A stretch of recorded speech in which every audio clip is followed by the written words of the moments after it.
How to bulk delete staff members. If you've logged in as admin and it's the only one that can do it, department head can't do it, just as admin. If you go to staff, you'll notice there's a new menu called bulk delete. You can click on that. Now to get all your users, click on list users. It should download those users. What we'll do, we'll open this up.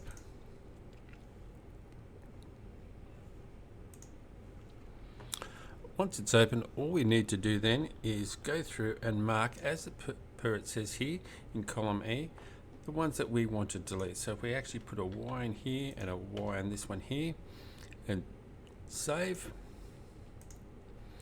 when we go to re-import it, it will delete these two. But if you've got hundreds of people, you would just mark all the ones that you want to delete with a Y. Then to do that, we just choose, go into our delete file, tell it to open, tell it to upload the file, and then it'll actually confirm that you'll want to delete these two people. If it cannot find a match with the IDs or payroll IDs or employee IDs, it won't have a tick next to it. In other words, it won't be deleted because it can't find a perfect match. So if you're happy with that, then you would hit delete staff.